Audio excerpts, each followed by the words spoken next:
ನಮಸ್ಕಾರ ಸ್ನೇಹಿತರೆ, ನನ್ನ ಹೆಸರು ರಾಹುಲ್. ನಮ್ಮದು ಸಿಂಚನ ಮೇಕೆ ಮತ್ತು ಕುರಿ ಫಾರಂ. ಸುಮಾರು 15 ವರ್ಷಗಳಿಂದ ಕುರಿ ಮತ್ತು ಮೇಕೆ ಸಾಕಾಣಿಕೆಯನ್ನು ಮಾಡ್ಕೊಂಬರ್ತಾಯಿದ್ದೀವಿ. ತುಂಬ ಲಾಭದಾಯಕವಾಗಿದೆ. ನಮ್ಮ ಹತ್ರ ವಿಶೇಷವಾಗಿ ಮೇಕೆಗಳಲ್ಲಿ ಬೋಯರ್, ಬೀಟಲ್ ತಳಿಗಳಿವೆ. ಅದೇ ರೀತಿ ಕುರಿಯಲ್ಲಿ ಡಾರ್ಪರ್, ರಾಂಬುಲೆಟ್ ಹಾಗೂ ಈಗ ವಿಶೇಷವಾಗಿ ಹೊಸದಾಗಿ ಮೆರಿನೋ ಹಾಗೂ ದುಂಬ ಕುರಿಯನ್ನು ತಂದಿದ್ದೀವಿ ಸಂಶೋಧನೆ ಮಾಡಲಿಕ್ಕೆ. ಯಾವ ರೀತಿ ಡಾರ್ಪರ್ ಕೈಯಲ್ಲಿ ಕ್ರಾಸ್ ಮಾಡಿದ್ರೆ ಮೆರಿನೋ ಹಾಗೂ ಡುಂಬ ಕುರಿಗೆ ಕ್ರಾಸ್ ಮಾಡಿದ್ರೆ ಯಾವ ರೀತಿ ಬರುತ್ತೆ ಮರಿಗಳು ಅನ್ನೋದನ್ನ ನಾನು ಒಂದೊಂದಾಗಿ ಎಳೆಯಾಗಿ ಬಿಚ್ಚಿ ಹೇಳ್ತೀನಿ ನಿಮಗೆ. ಮೊದಲನೇದಾಗಿ ಮೆರಿನೋ ಇದು ಸ್ಪೈನಲ್ಲಿ ಡೆವಲಪ್ ಆಗಿದ್ದು ಫಸ್ಟು. ಅದು ವಿಶೇಷವಾಗಿ ಆಸ್ಟ್ರೇಲಿಯಾದಲ್ಲಿ ಉಣ್ಣೆ ಹಾಗೂ ಮಾಂಸದ ಉದ್ದೇಶಕ್ಕೆ ಬೆಳೆಸ್ತಾರೆ ಇದನ್ನು. ಇದರ ಉಣ್ಣೆ ಒಂದು ವರ್ಷಕ್ಕೆ ಸುಮಾರು ಒಂದು ಕುರಿನೇ 25 kg ಅಷ್ಟು ಉಣ್ಣೆಯನ್ನು ಬಿಡ್ತದೆ. ಇದು ಹೊರದೇಶಗಳಲ್ಲಿ ಮೆರಿನೋ ಉಣ್ಣೆ ಭಾಳಷ್ಟು ಉತ್ತೇಜನಕಾರಿ ನೀಡ್ತದೆ, ಭಾಳಷ್ಟು ಡಿಮ್ಯಾಂಡ್ ಇದೆ. ಅದರಿಂದ ಸ್ವೆಟರ್ಗಳನ್ನ ಮಾಡೋದು, ಮಫ್ಲರ್ಗಳನ್ನ ಮಾಡೋವಂಥದ್ದು, ಬೆಡ್ಶೀಟ್ಗಳು ಮಾಡೋವಂಥದ್ದು ಪ್ರತಿಯೊಂದು ಈ ನಮ್ಮ ದೇಶದಲ್ಲಿ ಅಷ್ಟು ಬೇಡಿಕೆ ಇಲ್ಲ, ಆದರೆ ಹೊರದೇಶಗಳಲ್ಲಿ ಭಾಳಷ್ಟು ಡಿಮ್ಯಾಂಡ್ ಇದೆ. ಮೆರಿನೋ ಹೂಲ್ ಅಂತ ಒಂದು ಮೆರಿನೋ ಕಂಪ್ನಿ ಅನ್ನೋದು ಒಂದು ಆರ್ಗನೈಸೇಷನ್ನೇ ಇದೆ. ಮೆರಿನೋ ಈಗ ಉಣ್ಣೆ ಉತ್ತೇಜನಕ್ಕೆ ಹೊರದೇಶಗಳಲ್ಲಿ ಭಾಳ ಡಿಮ್ಯಾಂಡ್ ಇದೆ. ನಮ್ಮ ದೇಶದಲ್ಲಿ ಮುಂದಿನ ದಿವಸಗಳಲ್ಲಿ ಭಾಳ ಡಿಮ್ಯಾಂಡ್ ಬರುತ್ತೆ. ಈಗ ಸದ್ಯಕ್ಕಿಲ್ಲ. ನಾವು ಈಗ ಈ ಉಣ್ಣೆನೆಲ್ಲ ನಾವು ಅದನ್ನು ಕಟ್ ಮಾಡಿ ನಮ್ಮ ಗೊಬ್ಬರಕ್ಕೆ ಹಾಕಿ ಅದನ್ನು ಡಿಕಾಂಪೋಸ್ ಮಾಡಿ ಇದು ಹೊಲಗಳಿಗೆ ಹಾಕ್ತಾಯಿದ್ದೀವಿ ಈಗ ಸದ್ಯಕ್ಕೆ.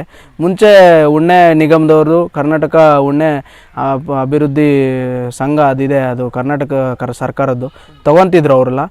ಈಗ ಅದಕ್ಕೆ ಅಷ್ಟೊಂದು ಪ್ರಾಮುಖ್ಯತೆ ಇಲ್ಲ. ಆದರೆ ಹೊರದೇಶಗಳಲ್ಲಿ ಮಾತ್ರ ಸಿಕ್ಕಾಪಟ್ಟೆ ಡಿಮ್ಯಾಂಡ್ ಇದೆ.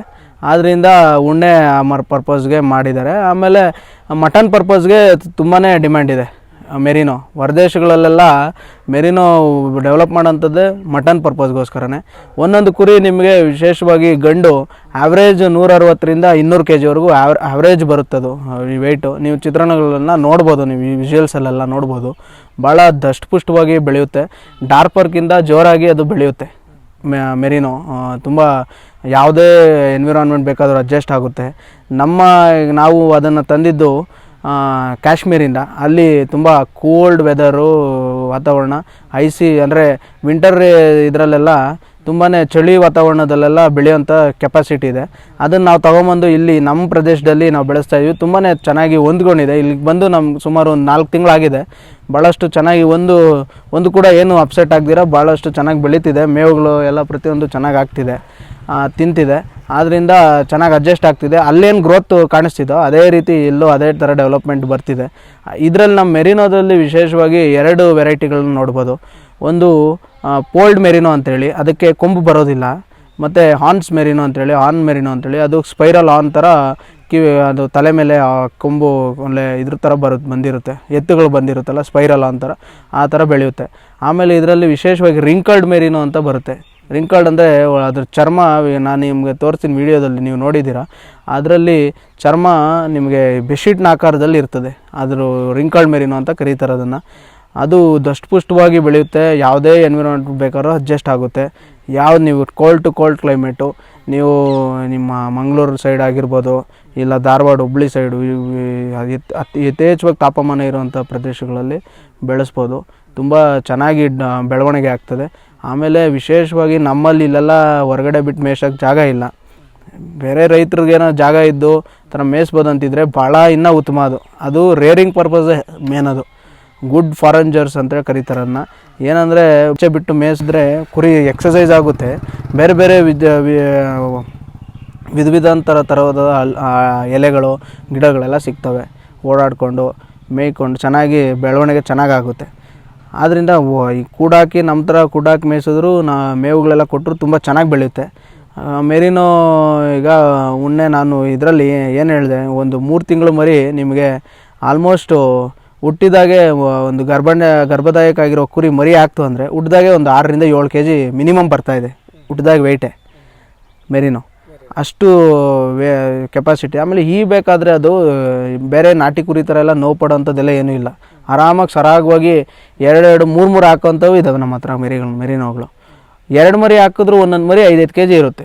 ಅಷ್ಟು ಕೆಪಾಸಿಟಿ ಇರೋವಂಥ, ಅದನ್ನ ಹೊಟ್ಟೆ ಒಳಗಡೆ ಅಷ್ಟು ಗರ್ಭ ಚೀಲ ಅಷ್ಟು ಡೆವಲಪ್ಮೆಂಟ್ ಆಗಿರುತ್ತೆ, ಅಷ್ಟು ಜಾಗವನ್ನು ಹೊಂದ್ಕೊಂಡಿರುತ್ತೆ. ಆರಾಮಾಗಿ ನೀವು ಮೆರಿನೋಗಳನ್ನ ಮೇಯಿಸ್ಬೋದು. ಆದ್ದರಿಂದ ನೀವು ಹೆಣ್ಣು ಕುರಿಗಳು ವಿಶೇಷವಾಗಿ ನಿಮಗೆ 80 to 100 kg ಮಿನಿಮಮ್ ನಮಗೆ ಹೇಳಿರೋದು. ಅಲ್ಲಿ ಕಾಶ್ಮೀರಲ್ಲಿ ಹಿಲಾಲ ಮಜ್ಜಿ ಅಂತ ಇದ್ದಾರೆ, ಅವ್ರ ಹತ್ರ ನಂಬರ್ 1 ಬ್ರೀಡರ್ ಅವರು, ಹಿಲಾಲ ಮಜ್ಜಿ ಅಂತ ಕಾಶ್ಮೀರಲ್ಲಿ. ಅವ್ರ ಹತ್ರ ಪೋಲ್ಡ್ ಮೆರಿನೋ ಅಂತಿದೆ. ಈ ಇಡೀ ಪೋಲ್ಡ್ ಮೆರಿನೋ ನಮ್ಮ ಇಂಡಿಯಾದಲ್ಲಿ ಎಲ್ಲೂ ಇಲ್ಲ. ಅವ್ರ ಹತ್ರ ಬಿಟ್ಟರೆ ಒಂದು 30 ಅನಿಮಲ್ಸ್ ಇತ್ತು. ಅವರು ಅಲ್ಲಿ ಜಮ್ಮು ಕಾಶ್ಮೀರ ಶೀಪ್ ಬೋರ್ಡ್ ಅಂತಿದೆ, ಅಲ್ಲಿಂದ ಅವ್ರು ಅವ್ರ ಹತ್ರ ತೊಗೊಂಬಂದು ತಳಿನ ಒಂದೊಂದು ಡೆವಲಪ್ಮೆಂಟ್ ಮಾಡಿ 30 ಕುರಿ ಇತ್ತು. ಅವ್ರ ಹತ್ರ ಇದ್ದಿದ್ದೆಲ್ಲ ನಾವು ತಂದುಬಿಟ್ವಿ. ಈಗ ಅಲ್ಲಿ ಲೋಕಲ್ ಫಾರ್ಮರ್ಸ್ ಎಲ್ಲ ಏನು ಕೊಟ್ರಿ ಅಂತ ಅವ್ರಿಗೆ ಇದು ಮಾಡ್ತಿದ್ದಾರಂತೆ. ಆದ್ದರಿಂದ ನಮ್ಮ ಹತ್ರ ಪೋಲ್ಡ್ ಮೆರಿನೋ ಏನು ಬಂದಿದೆ ಅದು ಕೊಂಬು ಇಲ್ಲದೆ ಇದ್ದಿದ್ದು ಭಾಳ ಆಕರ್ಷಣೀಯವಾದ ನೋಡೋದಕ್ಕೆ. ನೀವು ಬೇರೆ ಕುರಿಗೆ ಅದಕ್ಕೆ ಕಂಪೇರ್ ಮಾಡಿ ನೋಡಿದ್ರೆ ಭಾಳ ವಿಶೇಷಗಳು, ಭಾಳ ಗುಣಲಕ್ಷಣಗಳು ಅದಕ್ಕೆ ನೀವು ನೋಡೋಕ್ಕೆ ಒಂಥರ ಆಕರ್ಷಣೀಯವಾಗಿರ್ತದೆ. ಡಾರ್ಪರ್ಗೆ ಇದಕ್ಕೆ ಭಾಳ ವ್ಯತ್ಯಾಸಗಳಿದೆ. ನೀವು ಮೆರಿನೋಗಳು ನೋಡಿದ್ರೆ ಕಿವಿ, ನಿಮಗೆ ಪೋಲ್ಡ್ ಮೆರಿನೋ ಅಂತ ಹೇಳಿದ್ನಲ್ಲ, ಕಿವಿ ಈ ಥರ ಸ್ಟ್ರೈಟ್ನಿಂಗ್ ಆಗ್ಬಿಡುತ್ತೆ. ಅದಕ್ಕೆ ಅದು ಕಿವಿ ಮಾತ್ರ ಫುಲ್ಲು ಸಣ್ಣ, ಫುಲ್ಲು ಒಂಥರ ಸ್ಟ್ರೈಟ್ನಿಂಗ್ ಆಗಿ ಆ ಲುಕ್ಕು ಬೇರೆ ಥರ ಇರುತ್ತೆ. ಅದ್ರ ಲುಕ್ಕೇ ಬೇರೆ ಥರ ನಿಮಗೆ. ಆಮೇಲೆ ಅದ್ರ ಡೆವಲಪ್ಮೆಂಟು ಅದೇ ರೀತಿ ಇರುತ್ತೆ. ಮೆರಿನೋ ನಿಮಗೆ ರಿಕ್ವೈರ್ಮೆಂಟ್ ಇತ್ತಾ ಗ್ರಾಹಕರಿಗೆ? ಹೌದು ಸರ್. ಈಗ ಮೆರಿನೋ ನಾವು ತಂದಿರೋ ಉದ್ದೇಶ ಏನು ಅಂದರೆ, ಗ್ರಾಹಕರಿಗೆ ಈಗ ಹಳೆ ರಾಮ್ ಬುಲೆಟ್ ಕುರಿ ಡಾರ್ಪರ್ ಸಮ್ಮಿಲನ ಮಾಡಿ ಇವಾಗ ಮಾಡಿದ್ದೀವಿ. ಅದರಲ್ಲಿ ನಾವು ಸಕ್ಸಸ್ ನೋಡಿದ್ದೀವಿ. ನಮ್ಮ ಹತ್ರ ಭಾಳ ಚೆನ್ನಾಗಿ ಸೇಲ್ ಆಗ್ತಿದೆ, ಚೆನ್ನಾಗಿ ನಡೀತಿದೆ. ರಾಮ್ ಬುಲೆಟ್ ಅನ್ನೋಂಥದ್ದು ನಮ್ಮ ಹತ್ರ ಈ ಡೆಲ್ಲಿಯಲ್ಲಿ ನಿಸಾರ್ ಫಾರ್ಮ್ ಅಂತಿದೆ, ಗೌರ್ಮೆಂಟ್ ಫಾರ್ಮು. ಅಲ್ಲಿರೋ ಲೋಕಲ್ ತಳಿಗಳಿಗೆ ರಾಮ್ ಬುಲೆಟ್ ತಳಿ, ಪ್ಯೂರ್ ತಳಿನ ಕ್ರಾಸ್ ಮಾಡಿ ಯಾವ ರೀತಿ ಮಾಡಿದ್ರು ಅದರಲ್ಲಿ ಬಂದಿರೋ ಕುರಿನ ರಾಮ್ ಬುಲೆಟ್ ತಳಿ. ಆ ರಾಮ್ ಬುಲೆಟ್ ತಳಿನ ನಾವು ಡಾರ್ಪರ್ ಕೈಯಲ್ಲಿ ಕ್ರಾಸ್ ಮಾಡಿಸಿ ತೆಗೆದುಕೊಡ್ತಾಯಿದ್ದೀವಿ. ಈಗ ನಾವು ಮೆರಿನೋ ತಂದಿರೋ ಉದ್ದೇಶ ಏನಂದರೆ, ಪ್ಯೂರ್ ಮೆರಿನೋ ನಾವು ತಂದಿರೋಂಥ ಬ್ರೀಡು ಪಕ್ಕ ಕ್ವಾಲಿಟಿ ಪ್ಯೂರು. ಒಂದು ನಿಮಗೆ 90 to 95% ಪ್ಯೂರು. ನೀವು ಫಾರಿನಲ್ಲಿ ಏನು ನೋಡ್ತೀರಾ ಅದು ನೀವು ಇಲ್ಲಿ ನೋಡ್ಬೋದು. ಆ ಥರ ಕುರಿಗಳು ನಾವು ತಂದಿರೋದು.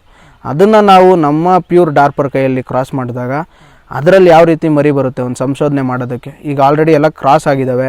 ಇನ್ನೊಂದು ಸ್ವಲ್ಪ ದಿನಗಳಲ್ಲಿ ನಿಮ್ಮನ್ನು ಕರಿತೀನಿ, ನಿಮಗೆ ಮರಿ ಬಂದಾಗ ನಿಮ್ಮ ಪರಿಚಯ ಮಾಡಿಸ್ಕೊಡ್ತೀನಿ. ರೈತರು ಬಂದವರು ಆಲ್ರೆಡಿ ಮೆರಿನೋಗಳು ಅಲ್ಲಿಂದ ಬಂದಾಗ ಇಲ್ಲಿ ಹುಟ್ಟಿರೋವಂಥ ಮರಿಗಳನ್ನೇ ನಮ್ಮ ಹತ್ರ ತೊಗೊಂಡು ಹೋಗ್ತಿದ್ದಾರೆ. ರೈತ ಬಂದವರು ಡಿಮ್ಯಾಂಡ್ ಇದೆ ಮೆರಿನೋಗೆ.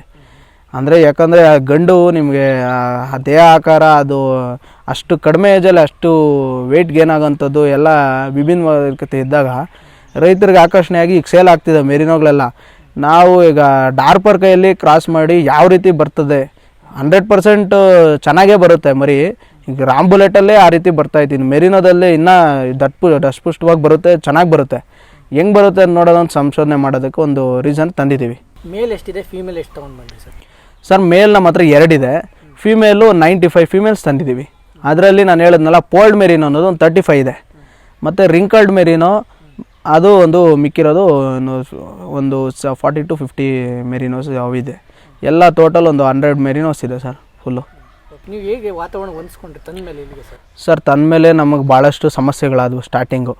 ನಾವು ಅದನ್ನು ಹಿಂಜಗದೆ ಅದನ್ನು ಫೇಸ್ ಮಾಡಿದ್ವಿ. ಸ್ಟಾರ್ಟಿಂಗು ನಾವು ತಂದಾಗ ಮಳೆ ಟೈಮಲ್ಲಿ ಫುಲ್ಲು ಮಳೆ ಎಲ್ಲ ಈಗ ಶೆಡ್ ನೋಡಿದ್ರಲ್ಲ ನೀವು, ಶೆಡ್ ಒಳಗಡೆ ಸ್ವಲ್ಪ ನೀರೆಲ್ಲ ಎಸ್ಲೋಡಿ ಅಂಥದ್ದೆಲ್ಲ ಆಗ್ತಿತ್ತು.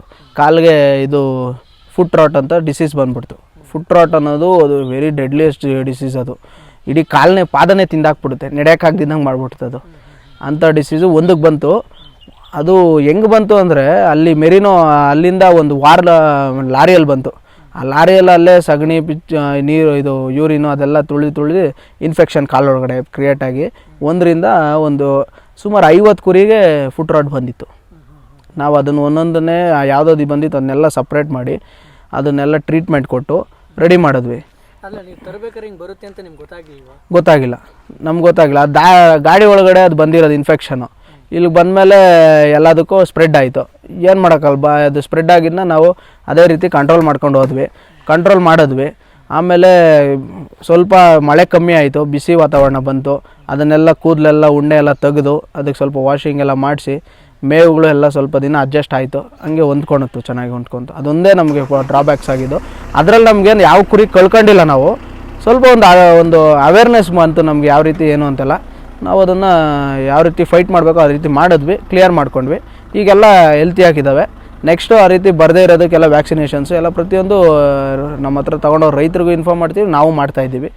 ಪ್ರತಿಯೊಂದು ವ್ಯಾಕ್ಸಿನೇಷನ್ಸು ಡಿವರ್ಮಿಂಗು ಪ್ರತಿಯೊಂದು ಮಾಡೇ ಮಾಡ್ತೀವಿ ನಾವು. ಮತ್ತು ಶೆಡ್ಯೂಲ್ಸು ನಮ್ಮ ಹತ್ರ ಯಾರೇ ಗ್ರಾಹಕರು ರೈತರು ಯಾರೇ ತೊಗೊಂಡೋದ್ರು ನಮ್ಮ ಹತ್ರ ನಾವು ಶೆಡ್ಯೂಲ್ ಕೊಟ್ಬಿಡ್ತೀವಿ. ಒಂದು ಮರಿ ತೊಗೊಂಡ್ರಂದರೆ ಅದಕ್ಕೊಂದು ಸರ್ಟಿಫಿಕೇಟ್ ಮಾಡಿ ಅದು ಹುಟ್ಟಿದ ಡೇಟು ವೆಯ್ಟು ಅದಕ್ಕೆ ಏನೇನು ವ್ಯಾಕ್ಸಿನ್ ಆಗಿದೆ ನೆಕ್ಸ್ಟ್ ಏನೇನು ವ್ಯಾಕ್ಸಿನ್ ಮಾಡಬೇಕು ಪ್ರತಿಯೊಂದು ಸರ್ಟಿಫಿಕೇಟಲ್ಲಿ ಸೀಲ್ ಹೊಡ್ಬಿಟ್ಟು ಸೈನ್ ಹೊಡ್ಬಿಟ್ಟು ಕೊಡ್ತೀವಿ ಅವ್ರಿಗೆ. ಆದ್ದರಿಂದ ಅವ್ರಿಗೊಂದು ಡೇಟಾ ಒಂದು ಕ್ರಿಯೇಟ್ ಆಗ್ತದೆ ಇದರಲ್ಲಿ. ಡೈಲಿ ಯಾವ ರೀತಿ ನೋಡ್ಕೊಳ್ತೀರಾ? ಸರ್ ಡೈಲಿ ಏನಿಲ್ಲ, ಅದು ಏನು ನೋಡ್ಕೊಳೋದೇನಿಲ್ಲ ಸರ್. ಏನು ಮೇವು ಹಾಕಬೇಕು ಊಟ ಹಾಕ್ಬೇಕು ಅದೇ ದೊಡ್ಡ ಕೆಲಸ ನಮ್ಮದು. ಇಲ್ಲಿ ಕಸ ಗುಡಿಸ್ಬೇಕು, ಮೇವು ಹಾಕಬೇಕು, ನೀರು ಕೊಡಬೇಕು. ಏನಾದರೂ ಕೆಲವೊಂದು ಅಲ್ಪ ಸ್ವಲ್ಪ ಜ್ವರ ಬಂದು ಈಗ ಮನುಷ್ಯರಿಗೆ ಬರಲ್ಲ ಜ್ವರ ಆ ಥರ ಎಲ್ಲ ಜ್ವರ ಇಲ್ಲ ಲೂಸ್ ಮೋಷನ್ ಏನಾದರೂ ಬಂದಿದ್ರೆ ಅದಕ್ಕೆ ಸ್ವಲ್ಪ ಟ್ರೀಟ್ಮೆಂಟ್ ಕೊಟ್ಕೊಂಡ್ರೆ ಮುಗೀತು ಸರ್ ಅಷ್ಟೇ. ಅದ್ರ ಕೆಲಸ ಅದ್ರ ಪಾಡಿಗೆ ಮಾಡ್ತಾ ಇರ್ತದೆ ಪಾಪ. ಮರಿ ಹಾಕೋದು ಗಂಡು ಕ್ರಾಸಿಂಗ್ ಮಾಡೋದು ಮಾಡ್ತಾ ಇರ್ತದೆ ಸರ್. ಮಾಮೂಲಿ ಕುರಿ ಇದ್ದಂಗೆ ಬ್ರೀಡಿಂಗ್ ಸೈಕಲ್ಲು ಬೇರೆ ವಿಶೇಷ ಏನಿಲ್ಲ. ಅಂದರೆ ಕ್ರಾಸಿಂಗ್ ಆಗಿ ಅದು ಪ್ರೆಗ್ನೆನ್ಸಿ ಕನ್ಫರ್ಮ್ ಆಗಿದೆ ಅಂದರೆ ಆ ದಿನಕ್ಕೆ ಮರಿ ಹಾಕುತ್ತೆ. ಗರ್ಭ ಇದೆಲ್ಲ ಆಗಿ ಗೆಸ್ಟೇಷನ್ ಪೀರಿಯಡೆಲ್ಲ ಆ ಪೀರಿಯಡ್ ಸೇಮ್ ಇದಕ್ಕೆ ಅದು ಏನು ಪೀರಿಯಡ್ ಇದೆಯೋ ಇದಕ್ಕೂ ಅದೇ ಪೀರಿಯಡ್ ಸೇಮು. ಆಮೇಲೆ ಒಂದು ಮರಿ ಹಾಕಿದ್ಮೇಲೆ ಮಿನಿಮಮ್ ಒಂದು 3 ಮಂತ್ಸು ವೆಯ್ಟ್ ಮಾಡಬೇಕು. 3 ಮಂತ್ಸ್ ಗ್ಯಾಪಲ್ಲೂ ಬರುತ್ತೆ ಇಟ್ಟಿಗೆ. ಕ್ರಾಸ್ ಮಾಡಿದ್ರೆ ಪಾಪ ಮರಿ ಇರುತ್ತಲ್ಲ ಹಾಲು ಕಮ್ಮಿ ಆಗ್ಬಿಡುತ್ತೆ ಕ್ರಾಸ್ ಮಾಡಿದ್ರೆ ಆ ಟೈಮಲ್ಲಿ. ಆದ್ದರಿಂದ ಮರಿನ ತಾಯಿನ ಸಪ್ರೇಟ್ ಮಾಡಿಬಿಡ್ತೀವಿ ನಾವು. ಏನಾದರೂ ನಾವು ಫಸ್ಟೇ ಕ್ರಾಸ್ ಮಾಡಿಬಿಟ್ರೆ ಮರಿಗೆ ಹಾಲು ಕಮ್ಮಿ ಆಗ್ಬಿಡುತ್ತೆ. ಅದರಿಂದ ಸರ್ ಮಿನಿಮಮ್ 2 ಹಾಕುತ್ತೆ ಸರ್. ಬಾನ್ ವೆಯ್ಟೇ 5 kg 6 kg ಇರುತ್ತೆ ಬರ್ತ್ ವೆಯ್ಟೇ ಸರ್. ರೈತರು ನಮ್ಮ ಹತ್ರ ತೊಗೊಂಡು ಹೋಗ್ತಿರೋದು ಈಗ ನಾವು 3 ತಿಂಗಳು ಮರಿ ಮೆರಿನೋ ಸುಮಾರು ಒಂದು 25ರಿಂದ 30 kg ಇರುತ್ತೆ. ಅದನ್ನು 1 ಲಕ್ಷ ರೂಪಾಯಿ ಒಂದು ಮರಿ ಹೆಂಗೆ ಕೊಡ್ತಾಯಿದ್ದೀವಿ ಸರ್ ಗಂಡು ಮರಿಗಳು. ಅದು ಉತ್ಕೃಷ್ಟವಾಗಿ ಅದೇ ರೀತಿ ಬೆಳೀತದದು. ಹೆಣ್ಣು ನಾವಿನ್ನೂ ಯಾರಿಗೂ ಸೇಲ್ ಮಾಡಿಲ್ಲ, ಎಲ್ಲ ಕ್ರಾಸ್ ಆಗ್ತಿದ್ದಾವೆ. ಅದರಲ್ಲಿ ಬರೋ ಮರಿನ ನಾವಿನ್ನೂ ರೇಟ್ ಏನು ಫಿಕ್ಸ್ ಮಾಡಿದಾದ್ಮೇಲೆ ಹೇಳ್ತೀವಿ. ಈಗ ಸದ್ಯಕ್ಕೆ ಒಂದು 25ರಿಂದ 30 ಮೆರಿನೋ ಗಂಡು ಮರಿಗಳಿದ್ದಾವೆ. ಬೇಕಂದರೆ ಆಸಕ್ತಿ ಇರೋರು ಈ ಚಾನಲ್ಗೆ ಫೋನ್ ಮಾಡ್ಬೋದು, ಇಲ್ಲಿ ನಮಗೆ ಕರೆ ಮಾಡ್ಬೋದು, ನಾವು ಕೊಡ್ತೀವಿ. ಎಷ್ಟು ತಿಂಗಳು ಮರಿಗೆ 1 ಲಕ್ಷ ಸರ್? ಸರ್ 3 ತಿಂಗಳು ಮರಿಗೆ 1 ಲಕ್ಷ ರೂಪಾಯಿ. 3 ತಿಂಗಳು ಮರಿಗೆ ಅಷ್ಟು ರೇಟ್ ಇರುತ್ತೆ? ಹೌದು ಸರ್, ರೇಟ್ ಇರುತ್ತೆ. ಅದು ಬ್ರೀಡಿಂಗ್ ಪರ್ಪಸ್ ಆಗಿರೋದ್ರಿಂದ ಅಷ್ಟು ರೇಟು ಸರ್. ಮಾಮೂಲಿ ಮಟನ್ ರೇಟ್ಗೆಲ್ಲ ಅಷ್ಟು ಕೊಡೋಕ್ಕಾಗಲ್ಲ. ಬ್ರೀಡಿಂಗು ನೀವು ಆ ತಳಿಯಿಂದ ನೀವು ನಿಮ್ಮ ಲೋಕಲ್ ತಳಿಗಳಿಗೆ ಇಲ್ಲ ರಾಂಬುಲೆಟ್ಗೋ ನಿಮ್ಮ ಇದಕ್ಕೋ ಕ್ರಾಸ್ ಮಾಡಿಸ್ಕೊಂಡು ಮರಿಗಳನ್ನ ಇಳಿಸ್ಕೊಂಡು ಅದನ್ನು ಮಾರ್ಕೊಳೋದು ಆ ಥರ ಮಾಡ್ಕೊಬೋದು. ಒಂದು ಗಂಡು ನಿಮ್ಗೆ ಆಲ್ಮೋಸ್ಟು ಒಂದು 50 ಹೆಣ್ಣುಗಳಿಗೆ ಕ್ರಾಸ್ ಮಾಡುತ್ತೆ. ಅದರಿಂದ ಅದಕ್ಕೆ ಬ್ರೀಡ್ ಬಿತ್ತನೆ ಇರೋದ್ರಿಂದ ರೇಟ್ ಜಾಸ್ತಿ ಅಷ್ಟೇ ಸರ್. ಮಾರ್ಕೆಟಿಂಗ್ ಅಂದರೆ ಈಗ ನಿಮ್ಮಂಗೆ ನಮ್ಮ ಈಗ ಯೂಟ್ಯೂಬ್ ಚಾನಲ್ಸ್ ಇರ್ತದೆ, ಅವ್ರಿಗೆಲ್ಲ ಪರಿಚಯ ಮಾಡಿಕೊಂಡು ಅವ್ರು ಕರೆಸಿ ಮಾತಾಡಿ ನಮ್ಮ ಹತ್ರ ಈ ಥರ ಮೆಟೀರಿಯಲ್ ಈ ಥರ ಇದೆ, ಅನಿಮಲ್ಸ್ ಇದೆ, ಸೇಲಿಂಗ್ ಮಾರ್ಕೆಟಿಂಗ್ ಇರೋದು ನಿಮ್ಮ ಲೋಕಲಲ್ಲೇ ಮಾರ್ಬೋದು ಸರ್. ಈಗ ಮಂಡ್ಯ ಸೈಡು ಮಂಗಳೂರು ಸೈಡು ಆ ಥರ ಎಲ್ಲ ಲೋಕಲಲ್ಲಿ ರೈತ ಬಂದವರು ಅವ್ರಿಗೂ ಆಸಕ್ತಿ ಇರುತ್ತೆ. ಈಗ ನಮ್ಮ ಅಲ್ಲಿಂದ ಇಲ್ಲಿಗೆ ಬಂದು ತೊಗೊಳೋ ಬದಲು ಅಲ್ಲೇ ಇದ್ದರೆ ಪಾಪ ರೈತರು ಅಲ್ಲೇ ತೊಗೊತಾರಲ್ಲ, ಇಲ್ಲಿಗೆ ಬರೋ ಅವಶ್ಯಕತೆ ಇರಲ್ಲ. ಅಲ್ಲಿ ಮಾಡಿದಾಗ ಆ ಲೋಕಲ್ಲಿರೋ ರೈತರುಗಳಿಗೆಲ್ಲ ಆಸಕ್ತಿ ಇರೋ ರೈತರುಗಳೆಲ್ಲ ಬಂದು ತೊಗೊಂಡು ಹೋಗ್ತಾರೆ. ಆ ಥರ ಆಗ್ತಿದ್ದಾವೆ ಇಲ್ಲಿ. ಇವಾಗ ಭಾಳಷ್ಟು ಕಡೆ ಎಲ್ಲ ಮಾಡಿದ್ದಾರೆ ಫಾರ್ಮ್ಸು, ಎಲ್ಲ ಆ ರೀತಿಯೇ ಸಕ್ಸೀಡ್ ಆಗ್ತಿದ್ದಾರೆ. ಆಮೇಲೆ ಆ ರೀತಿ ಮಾಡ್ಬೋದು. ಇಲ್ಲಾಂದರೆ ಮಟನ್ ರೇಟಿ ಸ್ಟಾರ್ಟಿಂಗು ನಿಮಗೆ ಇನ್ವೆಸ್ಟ್ಮೆಂಟ್ ಮಾಡಿರ್ತೀರ, ನಿಮ್ಗೆ ಇಮಿಡಿಯೇಟ್ ಅಮೌಂಟ್ ನೋಡಬೇಕು ಅಂದರೆ ಒಂದು 6 ತಿಂಗಳಾದರೂ ವೆಯ್ಟ್ ಮಾಡ್ಬೇಕು ನೀವು ಇನ್ವೆಸ್ಟ್ ಮಾಡಿ. ಒಂದು 6 ತಿಂಗಳು ಆದಮೇಲೆ ನೀವು ಅದರಲ್ಲಿ ಬರೋ ನಾವು ಕ್ರಾಸ್ ಮಾಡಿಸಿರ್ತೀರಲ್ಲ ಮರಿ, ಅದರಲ್ಲಿ ಬರೋ ಮರಿಗಳನ್ನ ನೀವು ದೊಡ್ಡದು ಮಾಡಿ ಮಟನ್ ರೇಟಿಗೆ ಮಾರಿದ್ರೆ ನಿಮ್ಗೆ ಒಳ್ಳೆ ದುಡ್ಡು. ಯಾಕಂದರೆ ನಿಮ್ಮ ಲೋಕಲ್ ಕುರಿಗಳಲ್ಲಿ ಇಷ್ಟು ವೆಯ್ಟ್ ಗೇನ್ ಆಗೋಲ್ಲ. ನೀವು ಯಾವಾಗ ಇದರಿಂದ ಕ್ರಾಸ್ ಮಾಡಿರ್ತೀರೋ, ನೀವು ಏನು ಒಂದಕ್ಕೆ ಬಂಡವಾಳ ಹಾಕಿರ್ತೀರೋ, ನೀವು ಆಲ್ಮೋಸ್ಟ್ ಒಂದು 25-30 ಮಟನ್ಗೆ ಮಾರಿದ್ರೆ ನಿಮ್ಗೆ ಡಬಲ್ ಅಷ್ಟು ಬಂದುಬಿಡುತ್ತೆ. ಕೆ ಜಿ ಹೆಂಗೆ ಸರ್ ಮಟನ್? ಸರ್ ಮಟನ್ನು 450 ರೂಪಾಯಿ ಓಡ್ತಿದೆ ಸರ್. ನೀವು ಮಿನಿಮಮ್ ಒಂದು ಕುರಿ 30ರಿಂದ 40 kg ಬಂದರೆ ಎಷ್ಟಾಯ್ತು ಹೇಳಿ ಸರ್? ಆಲ್ಮೋಸ್ಟ್ ನಿಮ್ಗೆ 3 ತಿಂಗಳಿಗೆಲ್ಲ ಬಂದುಬಿಡುತ್ತೆ. 4 ತಿಂಗಳಿಗೆಲ್ಲ 30ರಿಂದ 40 kg. ನಮ್ಮ ಹತ್ರ ಈಗ ಡಾರ್ಪರ್ F1s ಇದ್ದಾವೆ. ಯಾವ್ದು ಹೇಳಿ, ರಾಂಬುಲೆಟಿಂದ ಪ್ಯೂರ್ ಡಾರ್ಪರ್ ಕ್ರಾಸ್ ಆಗಿ ಬಂದಿರೋ ಮರಿಗಳು ನಮ್ಮ ಹತ್ರ ಒಂದು 5 ತಿಂಗಳಿಗೆ 5ರಿಂದ 6 ತಿಂಗಳು 7 ತಿಂಗಳು 50 kg ದಾಟಿದ್ದಾವೆ ಮರಿಗಳು ನಮ್ಮ ಹತ್ರ ಇದ್ದಾವೆ. ಈಗ ಸೇಲ್ ಆಗ್ತಿದ್ದಾವೆ, ಒಂದು ಬ್ಯಾಚ್ ಇದ್ದಾವೆ. ಆಗ ನೋಡಿ ಮಟನ್ ರೇಟ್ 450 ರೂಪಾಯಿಗೆ ಮಾರಿ 450ರಿಂದ 50 kg ಎಷ್ಟಾಯಿತು? ನೀವು ಹಾಕಿರೋ ಮೇವು ಫೀಡು ಅದೆಲ್ಲ ಲೆಕ್ಕ ಖರ್ಚು ಬಿಟ್ಟರು ನಿಮ್ಗೆ ಲಾಭ ಇದ್ದೇ ಇರುತ್ತೆ. ನೀವು ಈ ರೀತಿ ರೈತ ಬಂದು ಸ್ಲೋ ಪ್ರೋಸೆಸ್ ಆದರೂ ನಿಮಗೆ ಮನುಷ್ಯಾಕ್ಷಿ ಇರುತ್ತೆ. ನಿಮಗೆ ಯಾವತ್ತಲ್ಲ ಒಂದಿನ ಫಲ ಕೊಡುತ್ತಿದ್ದು. ಇಂಜರಿದೆ ಮಾಡಬೇಕಷ್ಟೇ. ಈಗ ಯಾವುದೇ ಫೀಲ್ಡಲ್ಲಿ ಕಷ್ಟ ಎಲ್ಲದರಲ್ಲೂ ಇರುತ್ತೆ, ಮಾಡಬೇಕು. ಸಕ್ಸಸ್ ಮಾಡಬೇಕಂದ್ರೆ ಮಾಡಬೇಕು ಸರ್. ಮೇವು ನಾವು ಸ್ಟಾರ್ಟಿಂಗು ನೋಡಿ ಬಂದಿದ್ದು ಮೆರಿನೋ ಬಂದಿದ್ದ ತಕ್ಷಣ ನಾವು ನಮ್ಮ ಮೇವು ಕೊಟ್ಟಿಲ್ಲ, ಹೊರಗಡೆ ಬಿಟ್ಟು ಸ್ವಲ್ಪ ದಿನ ಮೇಯಿಸಿದ್ವಿ. ಆಮೇಲೆ ಸ್ವಲ್ಪ ಒನ್ ಟೈಮು ಹೊರಗಡೆ ಬಿಡೋದು, ಒನ್ ಟೈಮ್ ನಮ್ಮ ಮೇವು ಹಾಕೋದು, ಆ ಥರ ಮಾಡಿಕೊಂಡು ಬ್ಯಾಲೆನ್ಸ್ ಮಾಡ್ಕೊಂಡ್ವಿ. ಆಮೇಲೆ ಸ್ವಲ್ಪ ದಿನ ಈಗ ಮರಿ ಆಗ್ತವಲ್ಲ ಅವೆಲ್ಲ ನಮ್ಮ ವೆದರ್ ಕಂಡೀಷನ್ಗೆ ಇರುತ್ತೆ. ಅವಾಗೇನು ಡೈರೆಕ್ಟ್ ನಮ್ಮ ಮೇವು ಕೊಟ್ಟರು ತಿನ್ನುತ್ತೆ. ಆದ್ದರಿಂದ ನಾವು ಮೇವುಗಳೇನು ಸೂಪರ್ ನೇಪಿಯರು, ಎರ್ಜ್ಲೂಸನು, ಕಂಬಳಿ ಸೊಪ್ಪು ಮತ್ತು ನುಗ್ಗೆ ಇವೆಲ್ಲ ಕೊಟ್ಟಾಗ ತುಂಬ ಚೆನ್ನಾಗಿ ತಿನ್ನುತ್ತೆ. ಎಲ್ಲ ಹಸಿರು ಮೇವೆ ಅಲ್ಲ, ತುಂಬ ಚೆನ್ನಾಗಿ ಬೆಳವಣಿಗೆ ಎಲ್ಲ ತುಂಬ ಚೆನ್ನಾಗಿ ಆಗ್ತದೆ. ಕೈ ತಿಂಡಿ ಏನು ಕೊಡ್ತೀರಾ? ಕೈ ತಿಂಡಿ ಬೂಸ, ಹಿಂಡಿ ಬಂದು ಕಳ್ಳೆಕಾಯಿ ಹಿಂಡಿ ಮತ್ತು ಕಳ್ಳೆ ಒಟ್ಟು ಮತ್ತು ಕಾಳುಗಳು. ನಿಮಗೆ ಯಾವ್ದು ಕಮ್ಮಿ ರೇಟ್ಗೆ ಯಾವ್ದು ಕಾಳು ಸಿಗುತ್ತೋ, ಜೋಳದ ಕಾಳು, ಹುರುಳಿ ಮತ್ತು ಬೇಳೆಗಳು ಕಮ್ಮಿ ರೇಟ್ ನಿಮಗೆ ಇಲ್ಲ ಎಲ್ಲಾದರೂ ಮಾರ್ಕೆಟ್ಗಳಲ್ಲಿ ಲೋ ಕ್ವಾಲಿಟಿದು, ಸೆಕೆಂಡ್ ಕ್ವಾಲಿಟಿದು ಕಾಳುಗಳು ಮೇಕೆಗಳಿಗೆ ತಿಂತವೆ, ಹಾಕ್ಬೋದು, ತೊಂದರೆ ಇಲ್ಲ. ಅಂಥವೆಲ್ಲ ಹಾಕಿದ್ರೆ ನೀವು ಒಂದು ಟೈಮ್ ಕೈ ತಿಂಡಿ ಕೊಟ್ಟರೆ ಸಾಕು, ತುಂಬ ಬೆಳವಣಿಗೆ ತುಂಬ ಚೆನ್ನಾಗಿರುತ್ತೆ. ಮರಿಗಳಾಗಿರ್ಬೋದು, ತಾಯಿ ಆಗಿರ್ಬೋದು, ತುಂಬ ಚೆನ್ನಾಗಿರುತ್ತೆ. ಓಕೆ, ಈಗ ನಿಮ್ಮ ಹತ್ರ ಎಷ್ಟು ಜನ ತೊಗೊಂಡಿದ್ದಾರೆ ಸರ್ ಮರಿಗಳ ಮೆರಿನಾ ತೊಗೊಂಡು ಬಂದಮೇಲೆ? ಸರ್ ಮೆರಿನೋ ನಮ್ಮ ಹತ್ರ ಈಗ ಒಂದು ಸದ್ಯಕ್ಕೆ ಒಂದು 8 ರಿಂದ 9 ಮರಿ ಸೇಲ್ ಆಗಿದೆ ಸರ್. ಇನ್ನು ಈಗ ಮರಿಗಳು ಇವಾಗ ಸ್ವಲ್ಪ ಹಾಲು ಕೊಡೋದು, ಇವಾಗ ಮೇವು ತಿಂತಾ ಇದ್ದಾವೆ, ಅವನು ಸೇಲ್ ಮಾಡ್ತೀವಿ ಸರ್. ನೀವು ಯಾರನ್ನ ರೈತರು ಬಂದು ಇಂಟ್ರೆಸ್ಟ್ ಇರೋರು ಬಂದು ತೊಗೊಬೋದು. ರೇಟ್ ನೆಗೋಷಿಯಬಲ್ ಇರುತ್ತೆ. ಈ ಚಾನಲಿಂದ ಬಂದವ್ರಿಗಂತೂ ನೆಗೋಷಿಯಬಲ್ ಮಾಡಿಕೊಡ್ತೀವಿ. ಬನ್ನಿ, ರೈತರು ನಮ್ಮಿಂದ ತೊಗೊಂಡೋಗಿ ಬೆಳಿಬೇಕು, 4-5 ಜನಕ್ಕೆ ಹೇಳಬೇಕು. ನೆಗೋಷಿಯಬಲ್ ಅಂದರೆ ಏನು, ಎಷ್ಟರಿಂದ ಎಷ್ಟು? ಸರ್ ಈಗ ನೀವು ಒಂದೇ ಒಂದು ಅನಿಮಲ್ ತೊಗೊಂಡ್ರೆ ಅದಕ್ಕೆ ನಾವೇನು ನೆಗೋಷಿಯಬಲ್ ಮಾಡೋಕ್ಕಾಗಲ್ಲ. ಅದ್ರ ಜೊತೆಗೆ ನೀವು ಹೆಣ್ಣು, ರಾಂಬುಲೆಟು ಅವೆಲ್ಲ ತೊಗೊಂಡಾಗ ಆದಷ್ಟು ನಮ್ಮ ಕೈಲಿ ಎಷ್ಟಾಗುತ್ತೋ ನಿಮ್ಮ ಬಜೆಟು ನಮ್ಮ ಬಜೆಟ್ ಎಲ್ಲ ನೋಡಿ ಮಾಡಿ ಕಡಿಮೆ ಮಾಡಿಕೊಡ್ತೀವಿ. ಸಣ್ಣ ರೈತರು ಅದಕ್ಕೂ ಅದೇ ಉದ್ದೇಶಕ್ಕೋಸ್ಕರ ನಾವು ಇದು ತಂದಿರೋದು. ಈಗ ರಾಂಬುಲೆಟಲ್ಲಿ ನಾವು ಡಾರ್ಪರ್ ಕ್ರಾಸ್ ಮಾಡಿ ಏನು ರಿಸಲ್ಟ್ ಬರ್ತಿದೆಯೋ ಆ ರಿಸಲ್ಟ್ಗಿಂತ ವಿಭಿನ್ನವಾಗಿ ಬರಬೇಕು, ಅದೇ ಕಾಸ್ಟಲ್ಲೇ ಕೊಡಬೇಕು ಅಂತೇಳಿ ನಾವು ಈ ಮೆರಿನೋ ಕ್ರಾಸ್ ಮಾಡ್ತಾ ಇರೋದು. ಆದ್ದರಿಂದ ಈಗ ಅಲ್ಲಿಂದ ತಂದಿರೋ ಮೆರಿನೋ ಪ್ಯೂರ್ ಮೆರಿನೋ ಇರೋದ್ರಿಂದ ಸ್ವಲ್ಪ ರೇಟ್ ಜಾಸ್ತಿ ಅಷ್ಟೇ. ಸ್ವಲ್ಪ ಡಾರ್ಪರಲ್ಲಿ ಕ್ರಾಸ್ ಮಾಡಿ ಬರೋವಂಥದ್ದನ್ನೆಲ್ಲ ಸ್ವಲ್ಪ ಕಡಿಮೆ ರೇಟಿಗೆ ನಾವು ಕೊಡ್ತೀವಿ.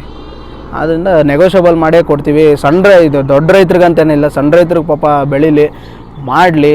ಒಂದು ಕುರಿ ಮತ್ತು ಮೇಕೆ ಸಾಕಾಣಿಕೆ 4-5 ಜನ ಮಾಡಿ ಒಂದು ಸ್ವಲ್ಪ ಜನಕ್ಕೆ ಎಲ್ಲರಿಗೂ ಗೊತ್ತಾದ್ರೇ ನಮ್ಮದು ಮಾರ್ಕೆಟಿಂಗ್ ಆಗೋಂಥದ್ದು, ಅವ್ರದ್ದು ಮಾರ್ಕೆಟಿಂಗ್ ಆಗೋಂಥದ್ದು. ಆದ್ದರಿಂದ ಎಲ್ಲ ಮಾಡಬೇಕಂತಲೇ ಕಡಿಮೆ ರೇಟ್ಗೆ ನೆಗೋಷಿಯಬಲ್ ಮಾಡಿನೇ ಕೊಡ್ತೀವಿ, ಯಾರು ಬಂದರೂ ಅಷ್ಟೇ. ಸರ್ ಮೆರಿನೋ ನಾನು ನೋಡಿದ್ದೀನಿ ಕಾಶ್ಮೀರಲ್ಲಿ, ತುಂಬ ಚೆನ್ನಾಗಿರುತ್ತೆ. ಬಿರಿಯಾನಿಗಂತೂ ನಿಮಗೆ ಮಾಡಿಸ್ದಂಗೆ ಇರುತ್ತೆ. ನಿಮಗೆ ಲೋಕಲ್ ಬ್ರೀಡ್ಗಿಂತ ಇದು ಇನ್ನೂ ಸ್ವಾದಿಷ್ಟವಾಗಿರ್ತದೆ ಬಿರಿಯಾನಿಗೆ, ಸಾಂಬಾರಿಗೆಲ್ಲ, ಮಟನ್ನು.